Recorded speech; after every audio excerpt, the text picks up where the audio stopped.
আমার মেয়ের বিয়ে ঠিক 6 মাস পর এক রাতে আমার ফোনে একটা ছবি এলো। ছবিটা দেখে আমার বুকের ভেতর যেন রক্ত জমে গেল। কারণ ছবিতে আমার মেয়েটা ছিল, কিন্তু ছবিটা তোলা হয়েছিল তার শ্বশুরবাড়ির এমন একটা ঘরে যেটা নাকি বহু বছর ধরে বন্ধ আছে। আমি প্রথমে ভেবেছিলাম কেউ হয়তো বা মজা করছে, কিন্তু ছবিটা জুম করে দেখতেই আমার হাত পা কাঁপতে শুরু করলো।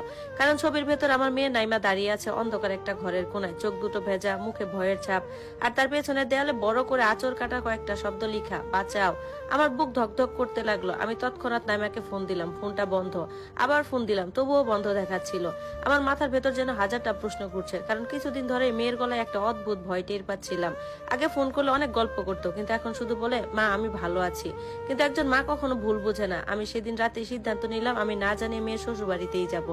পরদিন দুপুরে সেখানে পৌঁছালাম। দরজায় বেল বাজতে আমার মেয়ের জামাই সাব্বির দরজা খুললো। আমাকে দেখে সে একটু অবাক হলো আর বলল, ওমা আপনি? আমি জোর করে হাসার চেষ্টা করলাম আর বললাম, হ্যাঁ, হঠাৎ মেয়েকে দেখার জন্য মনটা কেমন করছিল, তাই চলে এলাম। সে একটু থেমে বলল, নাইমা তো বাজারে গেছে। কথাটা শুনে আমার বুকটা কেমন যেন ধক করে উঠলো, কারণ ঠিক তখনই আমি স্পষ্ট শুনলাম উপরে কোথাও থেকে খুব আস্তে একটা শব্দ আসছে, ঠক ঠক ঠক, যেন কেউ কাঠের দরজার ভেতর দিয়ে ধাক্কা দিচ্ছে। আমি সাব্বিরের দিকে তাকালাম। সে অস্বস্তি নিয়ে বলল, ও কিছু না, পুরোনো ঘর অনেকদিন ধরে বন্ধ। কিন্তু শব্দটা আবার হলো, এবার একটু জোরেই হলো, ঠক ঠক। আমার বুকের ভেতরটা কেমন যেন ঠান্ডা হয়ে গেল, কারণ সেই শব্দের সাথে খুব আস্তে আস্তে একটা গলাও ভেসে আসছিল, মা। আমি এক সেকেন্ডও দেরি করলাম না, সোজা সিঁড়িতে উপরে উঠে গেলাম। সাব্বির পিছন থেকে চিৎকার করলো আর বলল, ওই ঘরটা একদমই খুলবেন না। কিন্তু ততক্ষণে আমি দরজার সামনে দাঁড়িয়ে গেছি। দরজাটা বাইরে থেকে তালা দেওয়া ছিল।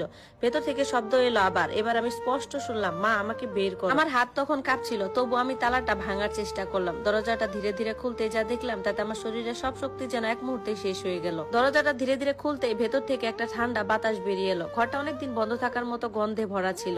পুরোনো কাঠ, ধুলা আর আর্দ্রতার একটা ভারী গন্ধ মিশেছিল।